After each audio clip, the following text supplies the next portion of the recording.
Alright, with episode 2 out for about a week now, we need to discuss what I got wrong and what I potentially still have right from my last video. You should go watch that one if you haven't already, and then come back. I'll wait. Oh, you're back? Great. Well, for those who didn't watch the video, here's a quick recap. In that video, I talked about how I think Rhodey is a Skrull, based on how he seemed upset when he could no longer track Fury and Hill. I also mentioned how I think Rhodey was replaced between Iron Man 1 and Iron Man 2, when the recasting from Terrence Howard to Don Cheadle happened. I also made a short note how, since the White House in the title was surrounded by green, it symbolized that the world leaders were not influenced by the Skrulls. Well, it seems I was partially wrong. After further research and watching the second episode, I can confirm that, spoilers, at least some world leaders are Skrulls. So far, we have found out that the UK Prime Minister, Pamela Lawton, is a Skrull, as well as the NATO Secretary General, Sergio Kaspani, and Chris Stearns, who is a pundit for FXN News, so basically an expert brought on to discuss the topic that he's an expert in. Now, based on the cast list, there's also 2 other people confirmed to be Skrulls. Jack Hyuk Bin, played by Christopher Go, and Shirley Segar, played by Sita Indrani. My apologies if I mispronounced either of those names.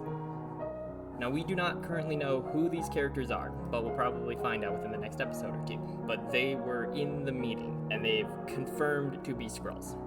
Now, as for what I potentially got right, Rhodey and Fury have a conversation where Rhodey is again acting not quite like himself. When Fury calls him into action, he says no. This is a man who put his life on the line to help save the world on multiple occasions. He served in the armed forces.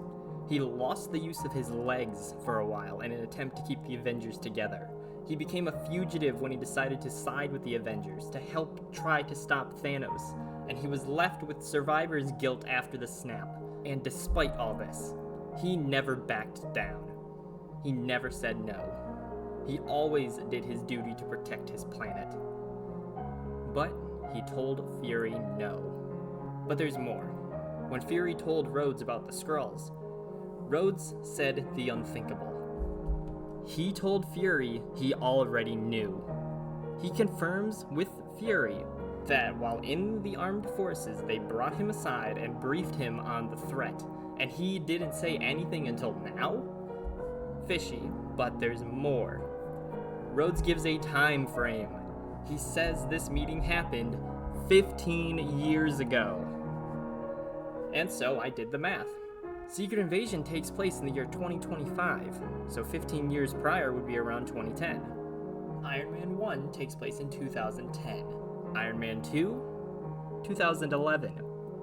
Rhodey was brought aside and briefed about the Skrulls in the exact time frame between Iron Man 1 and 2. Sounds to me like Terrence Howard's Rhodey was replaced with Don Cheadle's Skrull Rhodey during that quote-unquote meeting. But leave your thoughts and theories in the comments below, and don't forget to like and subscribe.